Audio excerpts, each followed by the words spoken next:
Chamon.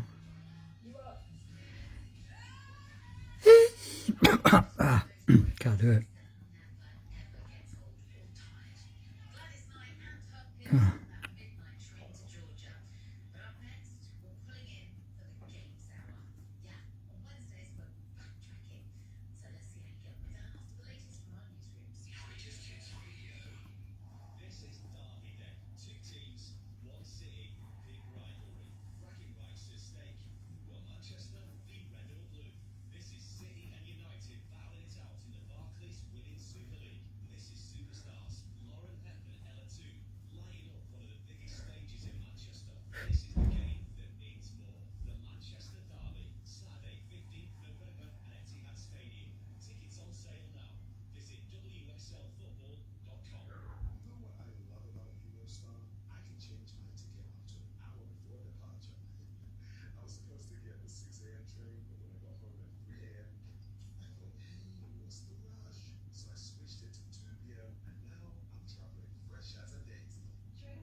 Head splitting.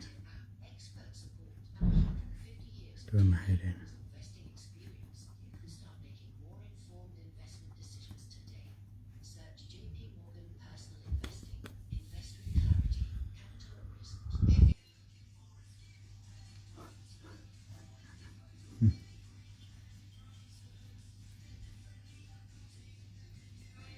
Therapy.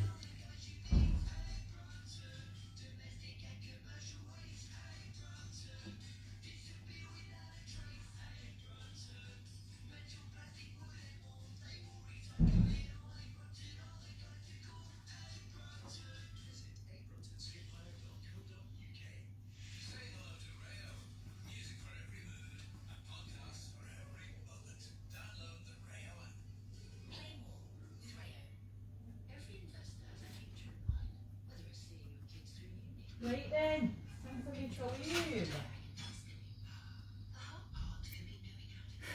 I'll be back in tomorrow. Yeah? Said it's time for me to leave. In tomorrow. In the morrow. In tomorrow. Does that mean tomorrow? Aye. In tomorrow. Yep, I'll be back here 8:30 in the AM.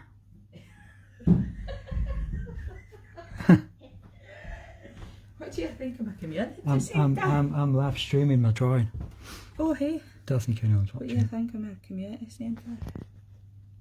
Oh wow, that's awesome. That's really good. Do you love that?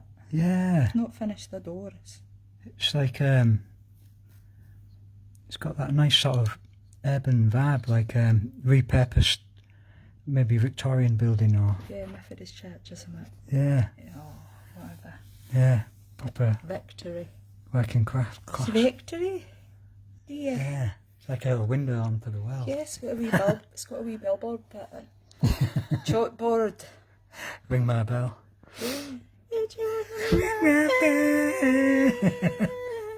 Ring my bell. My bell. But yeah. See you on the morrow. Yeah, see you on the morrow. In the AM. On the morrow. On the rise of a new sun. Oh well. It's what makes us who we are. Yeah. Well, I'm glad you like that. Pardon? I'm glad you like it. I do like it a lot. It's a very detailed one, because for them look a bit comical. Yeah. So I want a mash-up.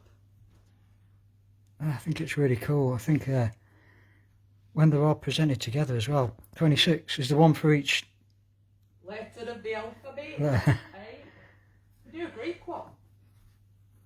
Why? Do you know what I didn't know the other day? Excuse for talking on your live stream, but it fits in with you. Yeah. I learnt it on the chase. Mark Levette said it, which is very informative, isn't he? He said that he knew the answer to something that he didn't know, because phobias are written in ancient Greek, but medical things like medical illnesses and stuff are all Latin. Ah. So phobias normally end in the urbia, which is Greek. Yeah, I didn't know that. Whereas medical terms are usually Latin. Yeah. There you go. I like that, yeah. I did. See you later. Take care. See you later, shitheads. See you on the flip side.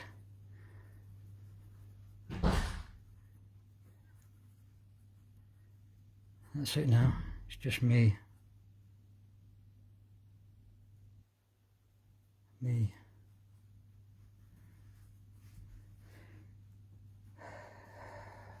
Drawing on my own in Hull School of Art and Design. I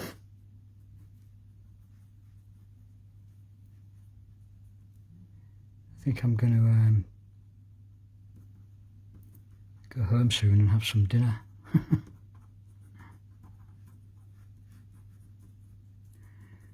can see how the rust. This is all rust I'm drawing. How you give the impression of rust, you just kind of let your hand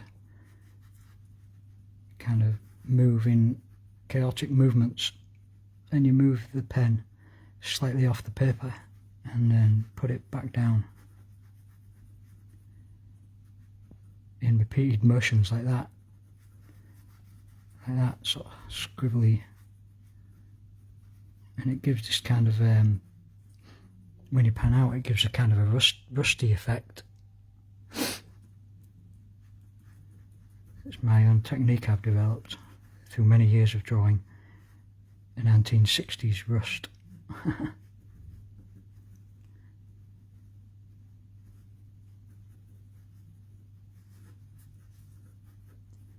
Quite effective.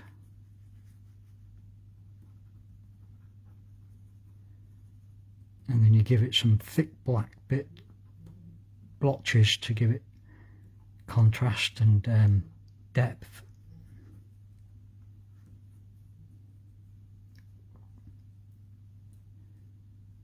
But I was just writing my essay, and I have to write the conclusion, tie all my research together, and I was thinking about, I discovered during my research, I discovered this artist named Ethel Colquhoun, who painted, she used to explore sacred landscapes, and like with stone circles in Cornwall and burial mounds and things, and she used to get the spirit of the place, and then she used to make a painting, use all the sacred energies and channel them and make these mystical paintings. And that made me think, now I do the same thing, but I explore the council estate, 1960s, decaying 1960s council estate, and I've discovered these signposts on the council estate, which is my equivalent of a prehistoric monolith, standing stone or stone circle. So it's kind of made me ask the question, like, what makes a prehistoric standing stone special and a 1960s rusting signpost just mundane and not without any magical power? Why can't a 1960s rusting signpost have mystical power? It's just because a standing stone is just a piece of rock stuck in the ground. But New Age people, druids and hippies and stuff, go there because they feel that they have some kind of power. But to me, through contemplating these things over many years, they've taken on their own special power. But why? What is that power? Is it just a mental abstract with no intrinsic value? So I'm thinking of exploring that idea in my work in the future. But the act of drawing these things, putting all this time and thought and focus into the drawing, is a kind of a sacred act in itself. It's kind of a spiritual, religious experience for me. When I'm drawing, I'm kind of in a semi-trance. Your hand moves almost automatically, just creating the swells of the decay and the rust. It's kind of beyond reason, beyond thought, beyond rational thought.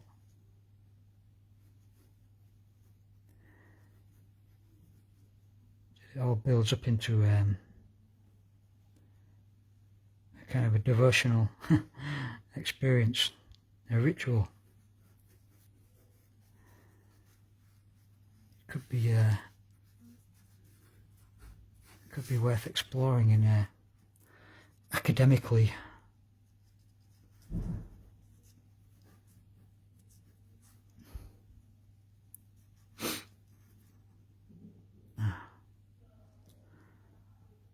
Whoa. Oh, my back's killing. Need a cup of tea.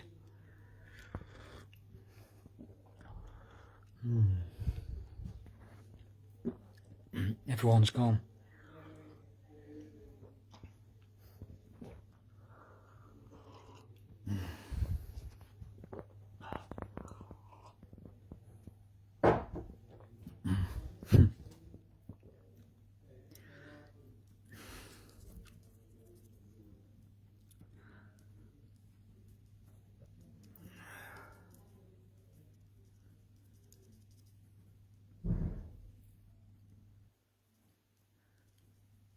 I think most people thinking about spiritual places where you go, where you visit to heal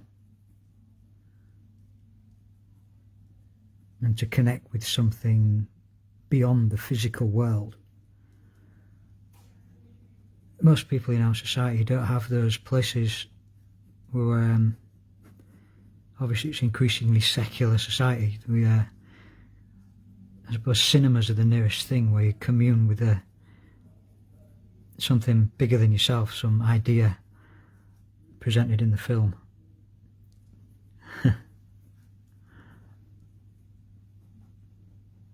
And you share that experience with everyone. And you get that kind of that feeling when you've left a good film and everyone's walking out.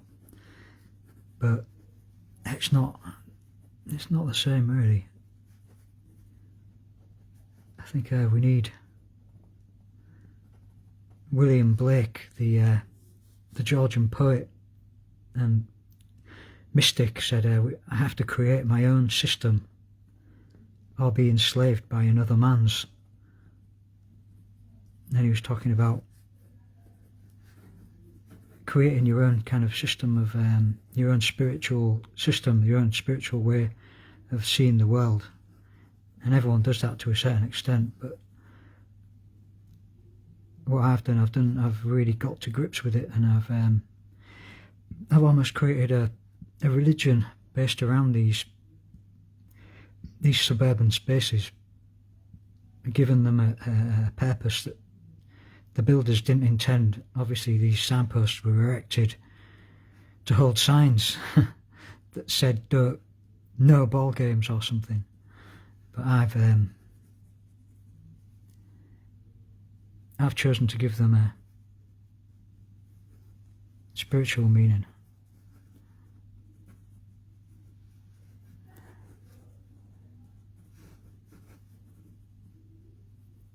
And sometimes when I visit them at night, when it's a full moon or whatever, it's you can imagine them having some kind of energy or power. But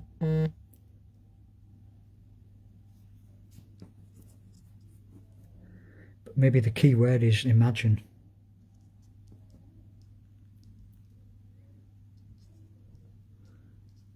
It is essentially all in our imagination, but raises the question again: what people have spiritual experiences in stone circles. That experience is within their imagination. It's not a physical thing.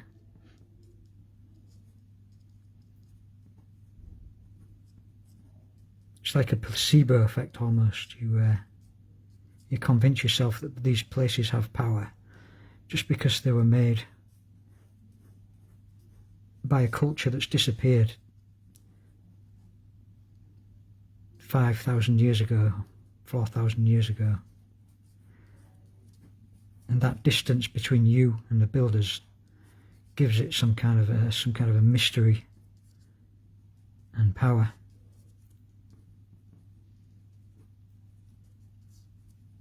But is that power real? Some people say they chose these places because there was some kind of an earth energy there that they were channeling.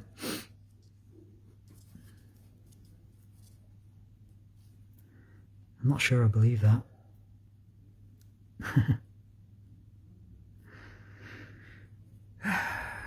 I'm rambling now.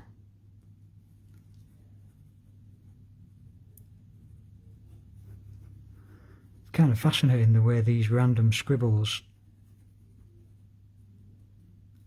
when you zoom out, the complexity.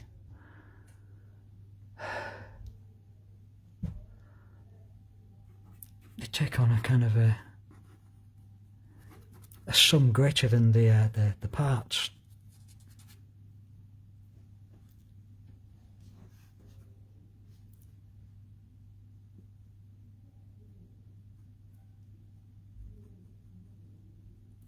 It's kind of like life, really. We think our lives are really simple, some of us, with no meaning, but you just go along your day-to-day activities like little scribbles on a piece of paper. But when you zoom out and you see the ripples that all your choices make reverberating around the world, like the butterfly effect, you realise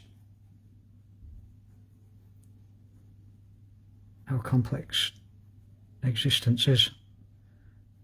And no action is pointless, or no action happens without consequences.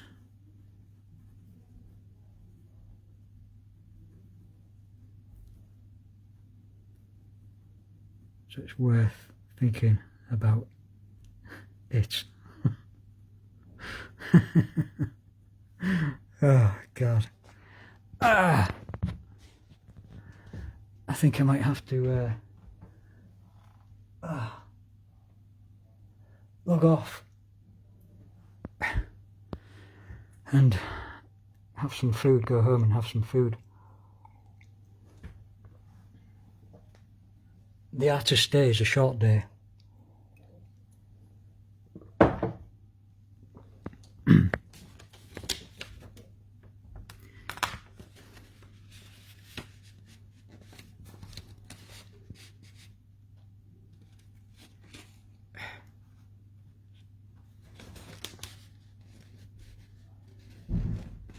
Hello. Hello, Sim. I can see you.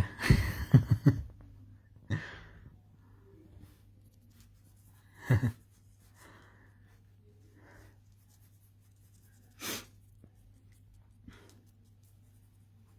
feel like Bob Ross or Paint Along with Nancy.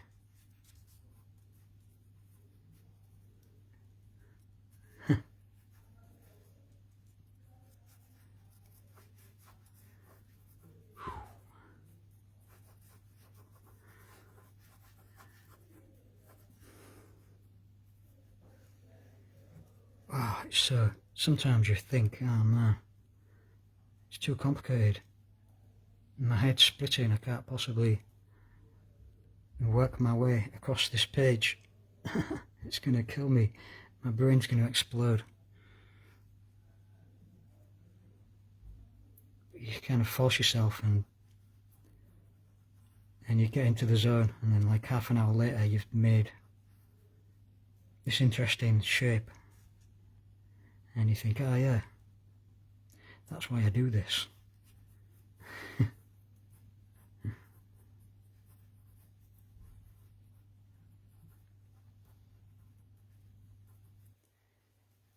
It'd be great to have this finished before Christmas, but it's not likely. My idea is to the signpost is going to be, there's a bar across there, then there's another bar further down when it's finished, and to have a gold leaf halo around, like a religious illustration, illumination kind of thing, shining gold leaf around the top, and then around the edges I might have tortured figures and leafy green foliage twisting around. Tortured figures like in the old paintings of Hieronymus Bosch. Those sort of hellish landscapes. And base the figures around myself.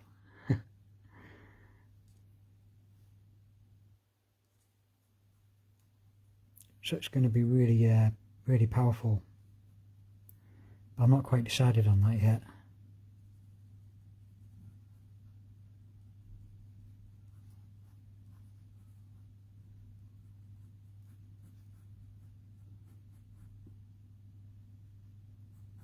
I think I'll connect that with that. Really subtly.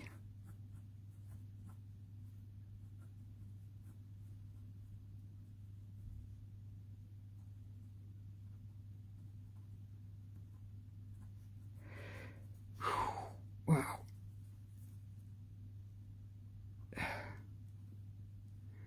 I like to listen to music when I'm drawing, but you can't do that when you're live streaming.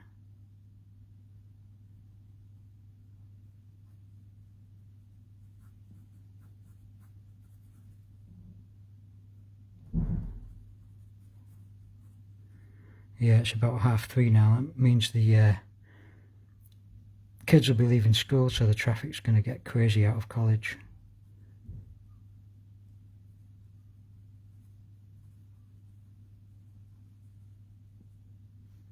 There's no escaping it. First world problems. Half of the world's struggling to eat, and I'm worrying about driving home through traffic.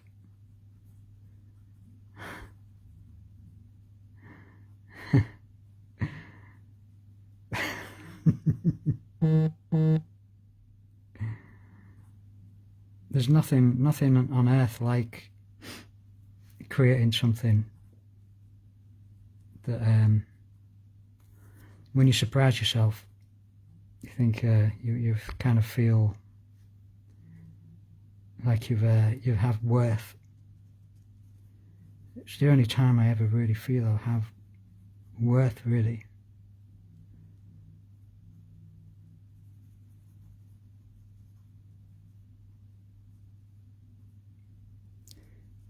If I'm helping someone else, having a nice conversation maybe.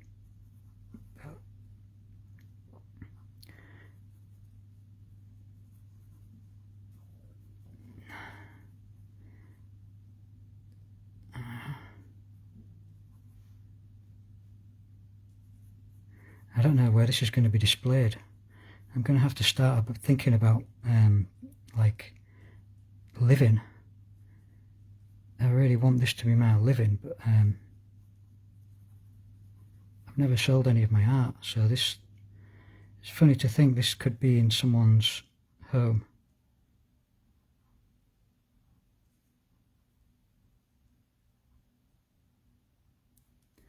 The thing about drawing in pen as well, you can't erase your mistakes. Like I've just made a bit of a mess there, but because I'm holding the phone at the same time as drawing.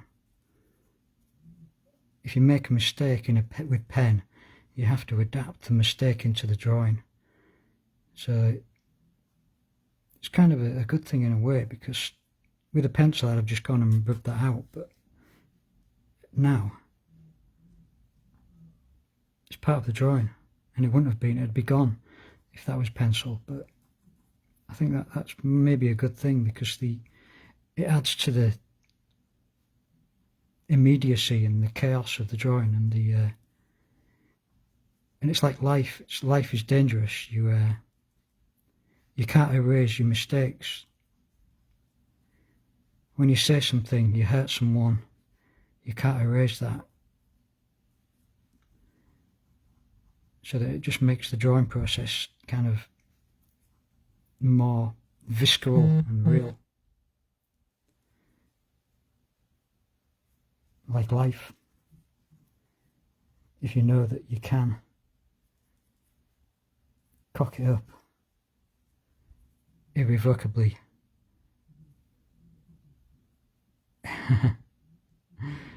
Some people say that's why we are here on this planet. To give the divine creator a visceral experience, like in God's natural state, he or she is invulnerable by the definition of being the creator, the architect of the world. So he or she chooses to create life with and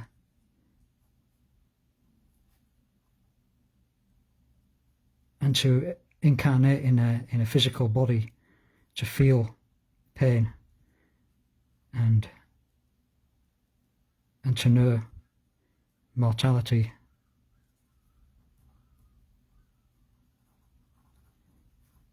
I don't believe that, but that's what I've heard people say.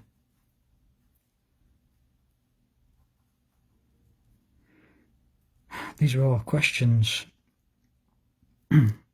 Sonia was asking, probably the final 2 years. She's got lots of books investigating the nature of consciousness and existence, and thinking about the possibilities of what happens after our bodies die.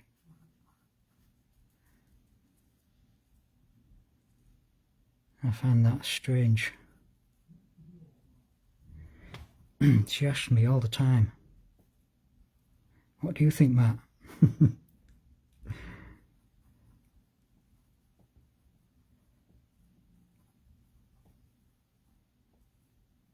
I couldn't really reply. I've just said it's pointless to speculate, because we can't know. It's beyond our experience. It's like there's a firewall, I used to say, between us and whatever comes next. As in a computer term,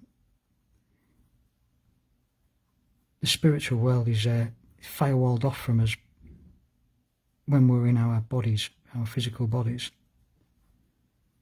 and we're kind of locked into this material existence.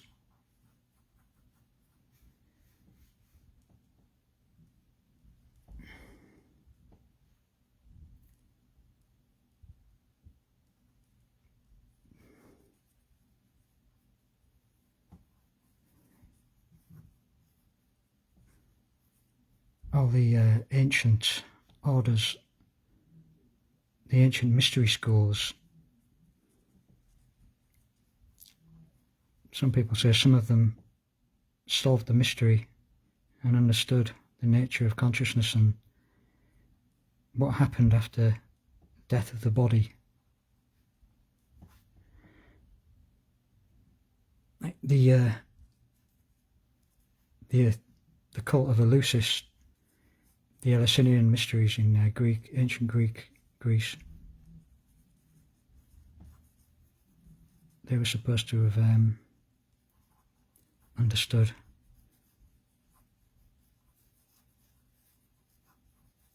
You had to go through a series of initiations to find the answer. And the final revelation was supposed to have been shocking. It kind of shook you to the core in the final degree of initiation, but we don't know what that was anymore. It's lost.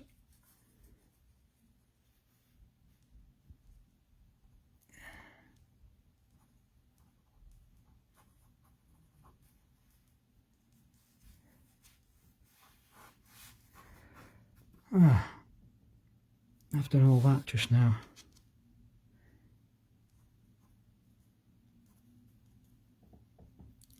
I think that's, yeah,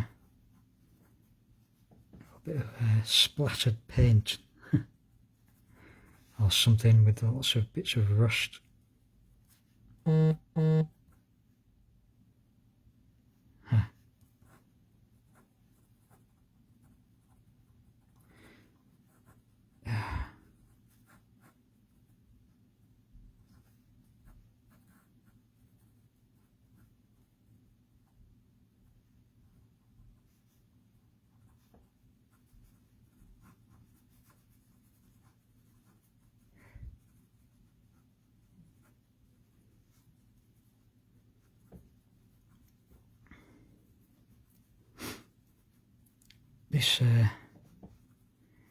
This sign.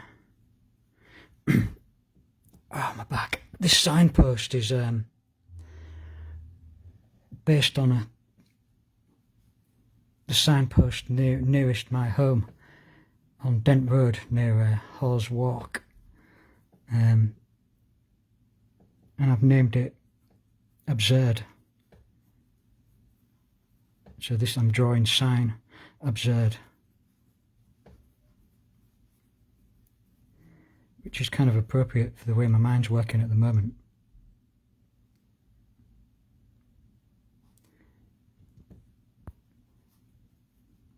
I'm kind of tuned into the absurdity of existence.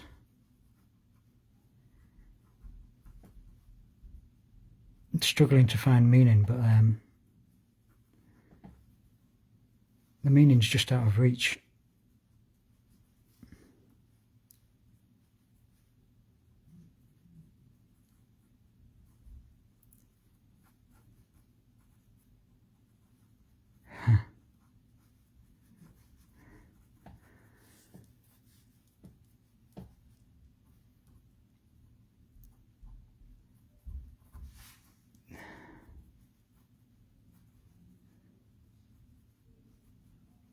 It's funny, it's like a form of writing when you use this technique of automatic scribbling. You kind of submit to your subconscious, and you allow your hand to move across the page. It's like speaking in tongues, the written version of speaking in tongues.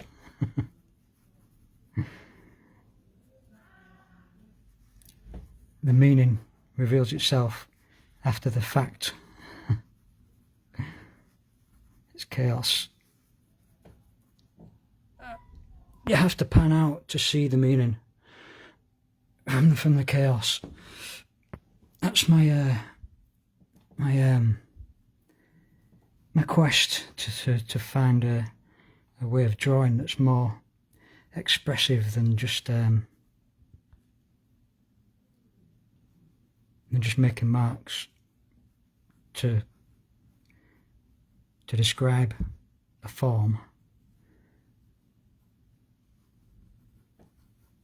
I'd like the process to be more sort of painterly,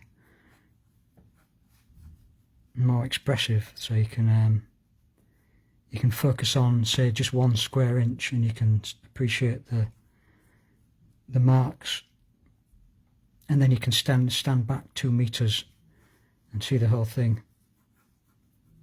And the further you get back, the more the drawing transforms, and the closer you get, the more chaotic it looks. I always think that's a sign of a good painting. If you look at if you examine the brushstrokes, a painter who makes the picture sort of describes the image with like photographic realism, I don't think that's proper painting, really. I like to stand back and see the power of the painting, and then to move closer and just see the brushstrokes and see the hand of the artist, kind of thing. The way he or she or they work their way through the painting, and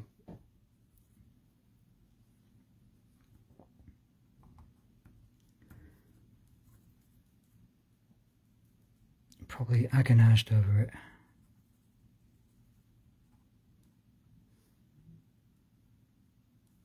That's where you see the energy.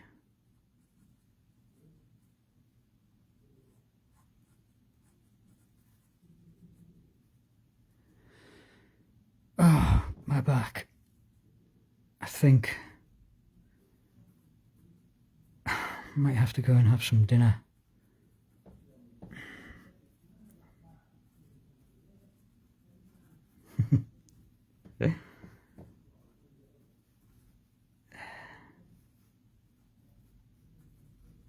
Yeah, I'm not quite getting the rust effect on this bit.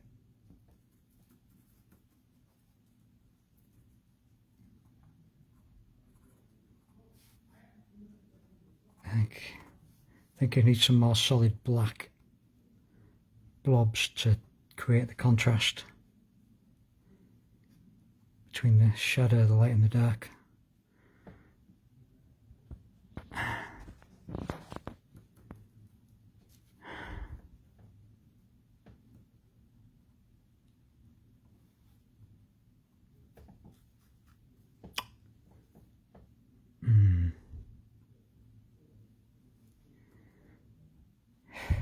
Can you tell what it is yet? Yeah, I think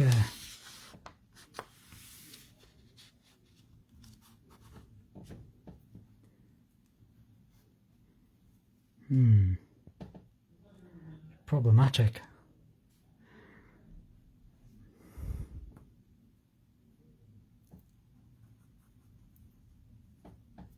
What time is it?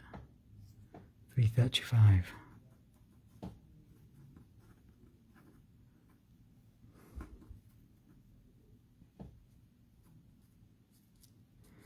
Yeah, I've made some good progress. I reckon I could finish this in like a week. Ow, ow, ow. I'm thinking of having just behind the image in faded detail, like a Francisco Goya kind of a figure, just really thin pen work, like this grotesque, draw myself in a grotesque form just behind the sign.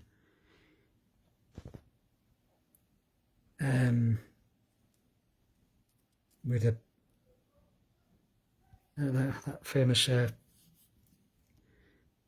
Francisco Goya painting of, is it Saturn, with a corpse in his hand, biting his head off. Just something really gross. Because the sign ain't going to work on its own.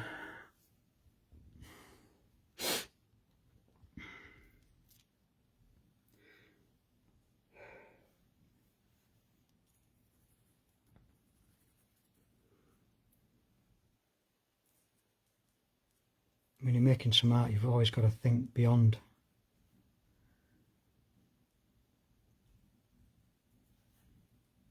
Beyond the obvious. Get really abstract.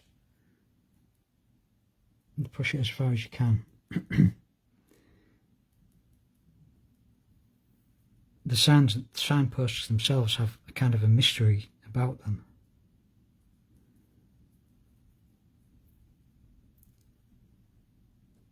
But most people think literally, if they see it, they'll just see it as a literal rusting signpost.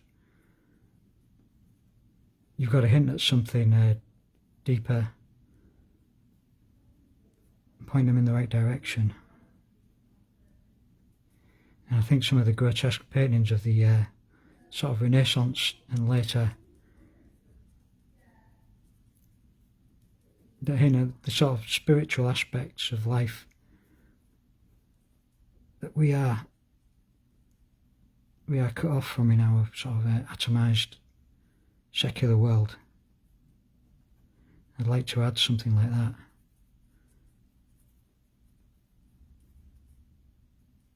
When you look at a great piece of art, it makes you think, and it goes beyond thought, really. I think it's like it triggers some emotion, like shock, maybe. Like, oh my God, that's gross. And then you look closer and you see the hidden detail.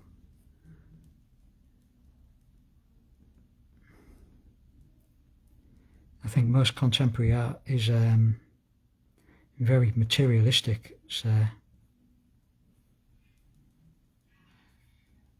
obsessed with personal identity and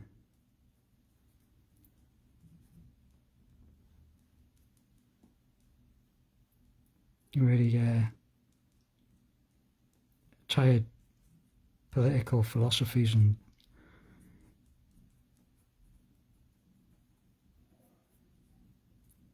it don't really interest me. I'm more interested in the transcendent. Like, creative process is it's beyond reason, beyond rational.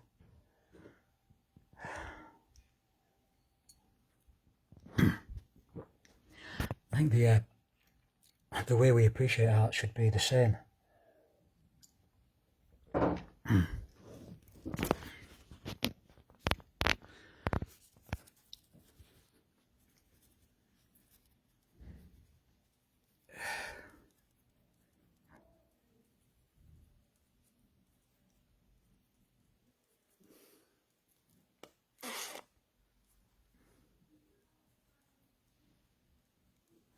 I've got All About Eve going around in my head. Why have I got All About Eve going around in my head?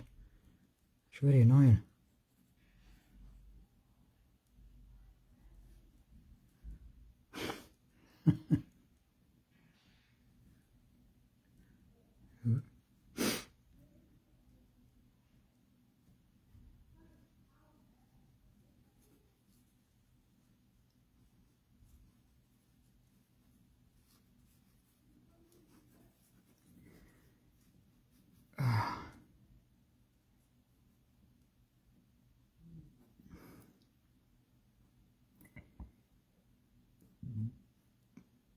It can be really exciting when you see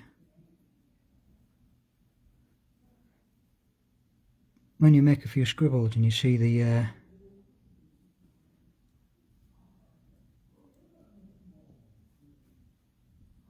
depth that they communicate, sort of. Really, really exciting.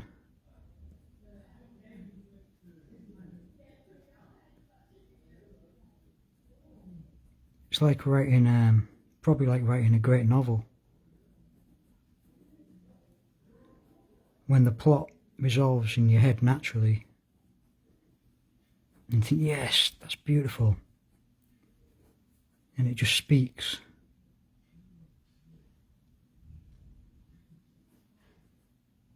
The character just grows naturally in his little story arc.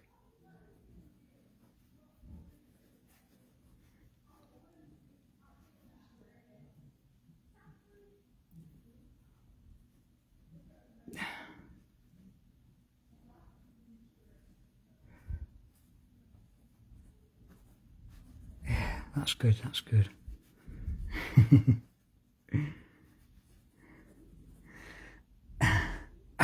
Oh, oh, my back. Oh, man.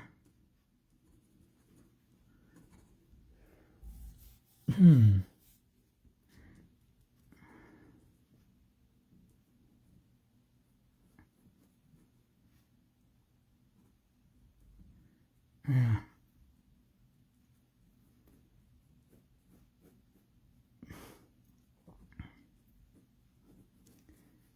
That's I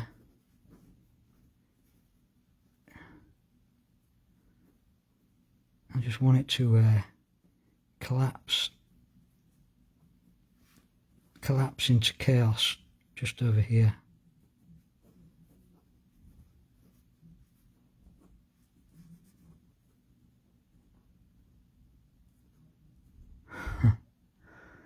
Collapse into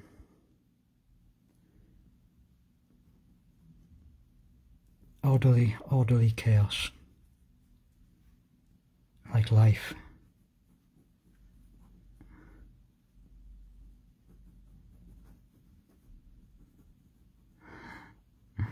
Yeah. Very punk rock.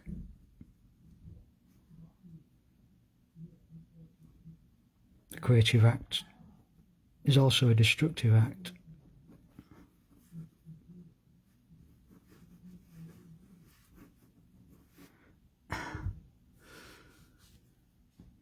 As Malcolm McLaren said, you've got to destroy in order to create, man. Dickhead.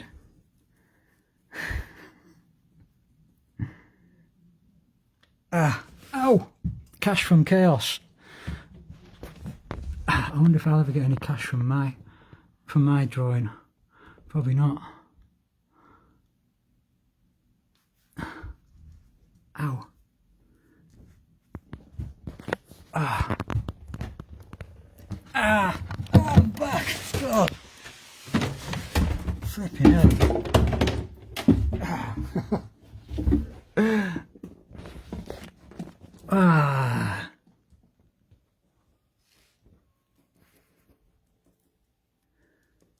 I'm getting old. I've been hunched over for hours.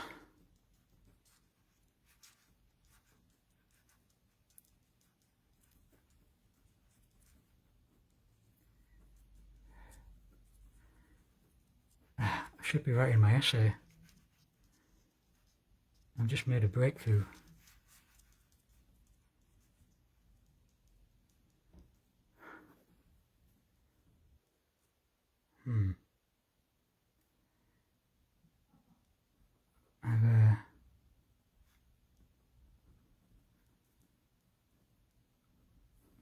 I've been gushing over the work of Ethel Colquhoun, 1906 to 1988,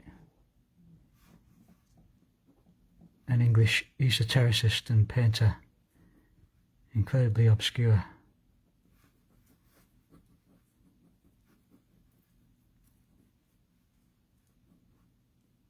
And the way she painted stone circles, and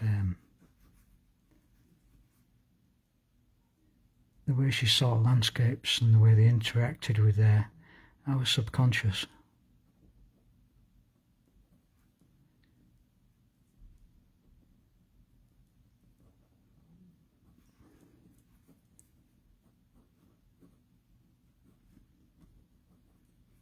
I think I've given these signs my own spiritual significance, because all the stone circles are very far away from Hull. So we need our own secular shrine.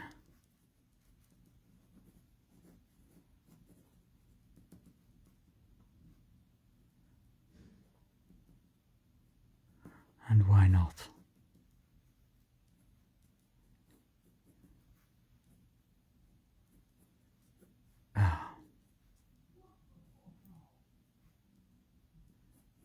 It's funny when you're drawing in an institution like this, you hear sort of echoey voices, disincarnated voices coming from other rooms. It's kind of like being at school.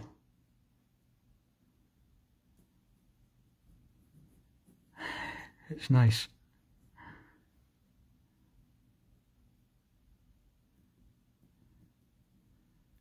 Very peaceful there.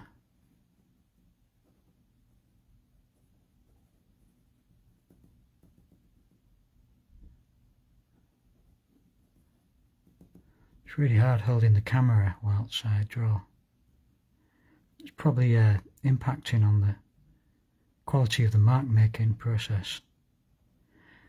I think I'm going to write about that in my journal.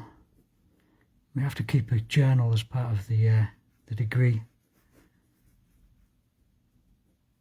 Record all our evolutions and our revelations. I never really thought about the way I drew before, but it forced me to think about the way my hand moves.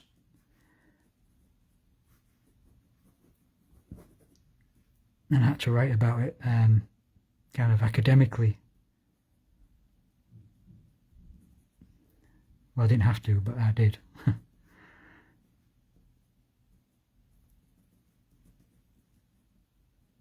It's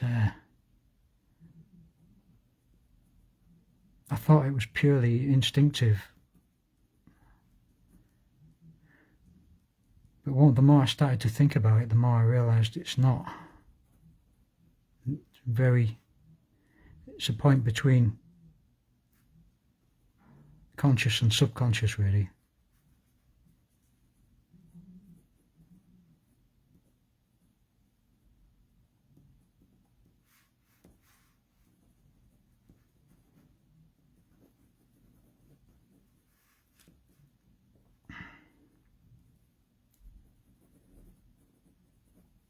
Difficult to write about things that are that you feel are instinctive, and when you do start to rationalise the process, it kind of intrudes on your creativity, because you start to realise that there is a ghost in the machine, and that, and the more you write about it, the more it manifests, and it feels less instinctive.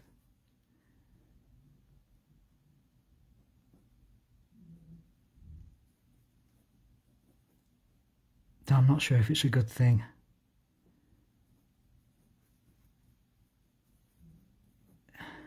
But it's a requirement for the course, so what the hell.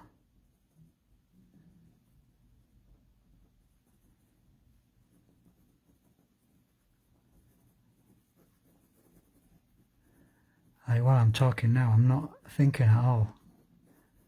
I'm barely even looking at the paper.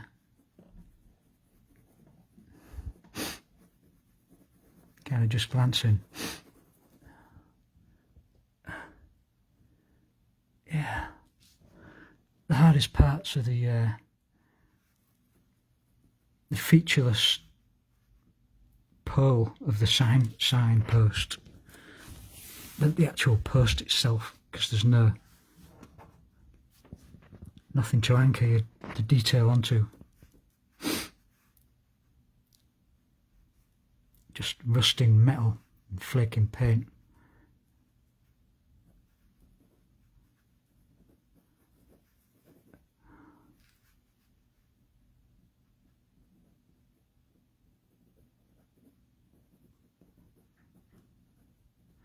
I've covered a fair few square inches there, that's for sure.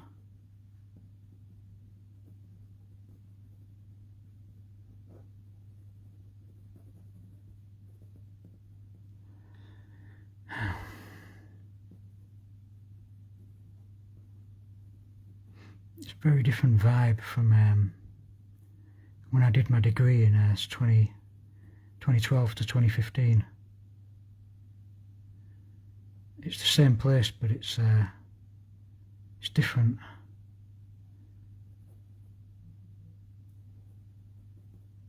There's a lot less life here now, I think.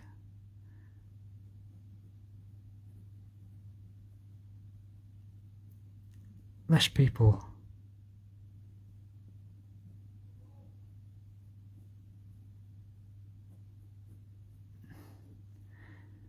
Whole School of Art and Design feels like a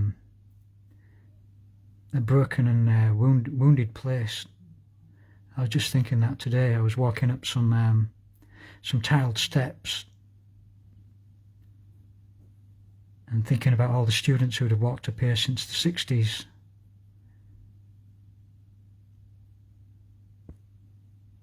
And the different, through the vibrant periods of like punk rock and things, and everything feels sort of muted now and sleepy.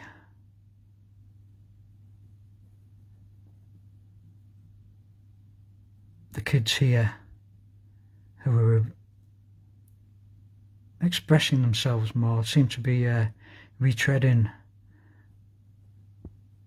youth culture of the past rather than creating their own. They seem to be there don't seem to have been a lot of movement.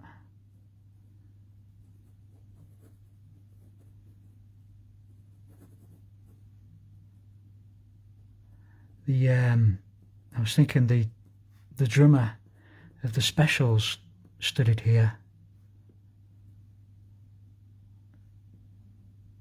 He's one of the people who went on to achieve fame. But there's not a whole lot of famous artists who came from here.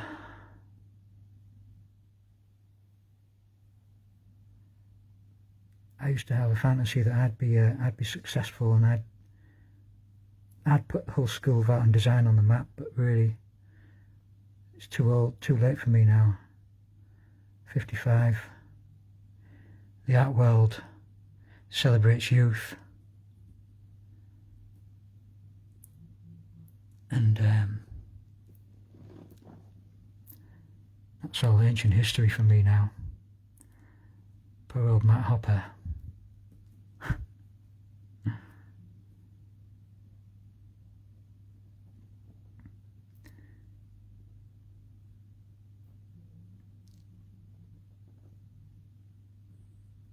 I feel like this part is important. I don't know why. This part of the drawing. Certain parts you think they're going to hold the whole drawing together, and you have to slow down. You just get a feeling.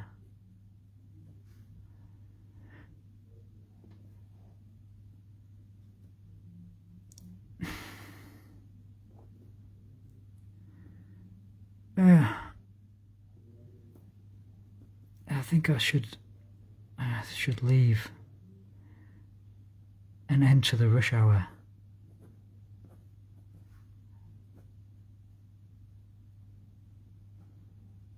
Oh my god, I can hear rain. No! It looks dark outside as well. How depressing.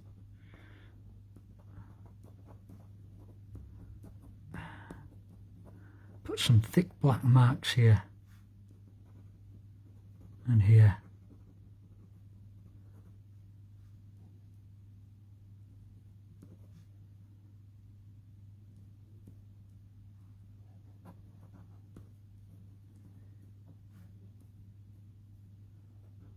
And here.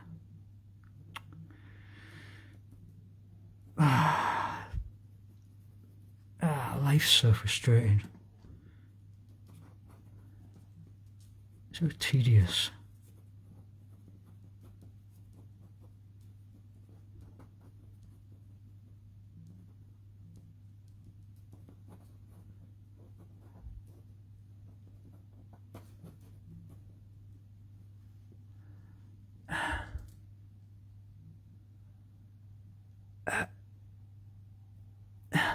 Good.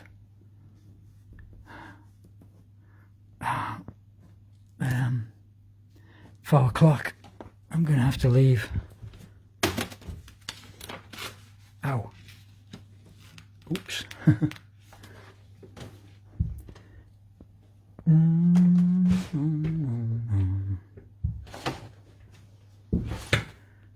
Quite good. It's big. It's big. How would you describe your drawing? Big.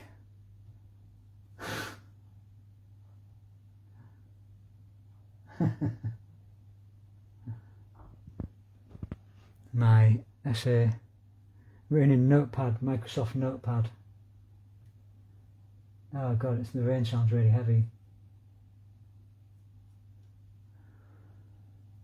Yeah, that's it.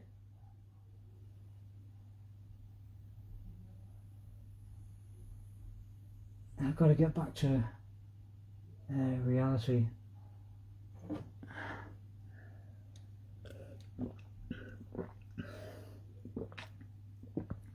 Jump in my car.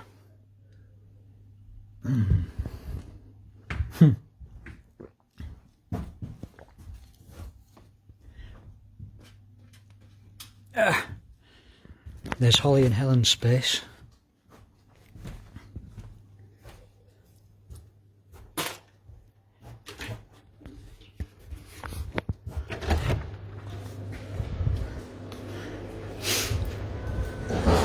It's really empty. The corridor. This corridor feels really liminal, like a nowhere space between two worlds, where people pass through. Lights.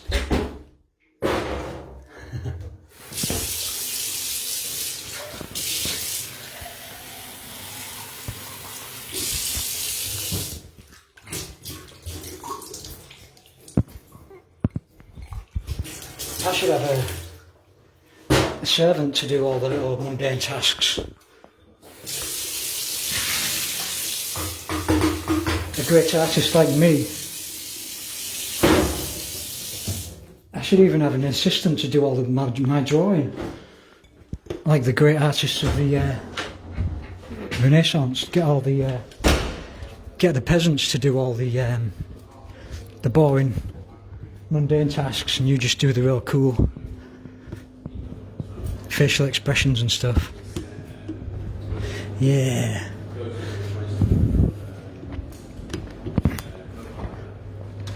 I wonder if you're allowed to live stream. There's probably privacy rules in the college that ban it.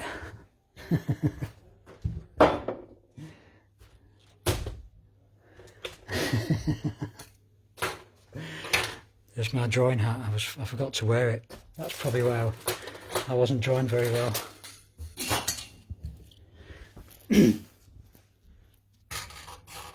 Sonia's Circle. That's my little group. We meet to talk about life, the universe and everything.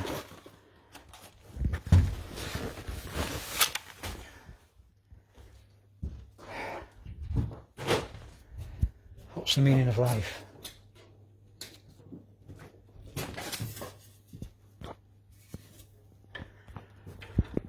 Nice big easel there. I bumped into Chris, my old tutor from Park Street, going back to 2010. He's just come back to the college after about a year of depression and a mental breakdown. It sounds really bad. It was really nice to see him again. He said he's going to give me, might give me some one-to-one tuition on painting. I want to get back into painting. Like, drawing's fun and easy, but painting is where the real magic is.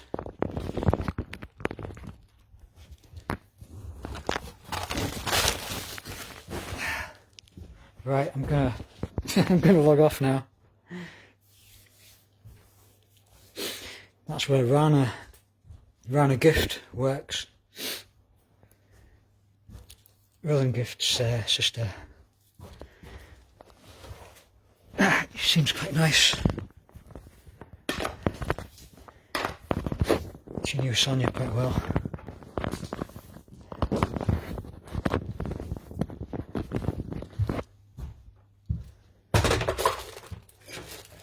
Right. Okay. Time to log off. Back to reality. So I'll do some more live drawing soon.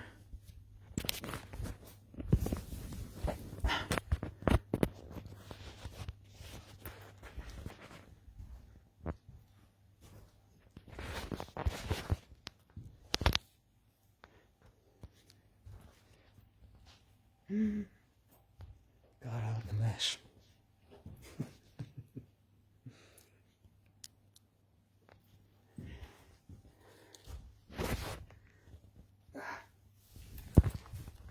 Right. Okay. Take care. Look after each other. I love you lots.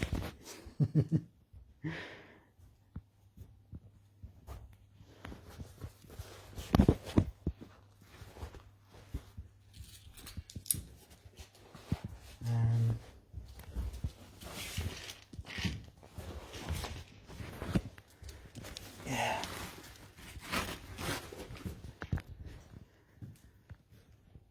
Oh, I'll see you tomorrow, studio. I've got everything.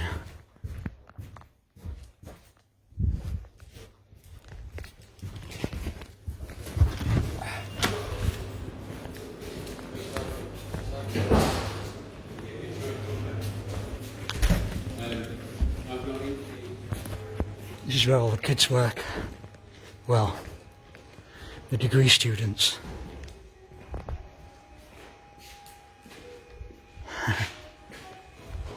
Yeah.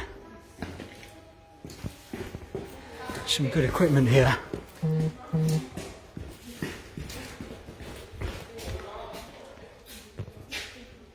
Echoey disembodied voices. I think I'm going to listen to Joy Division on the way home.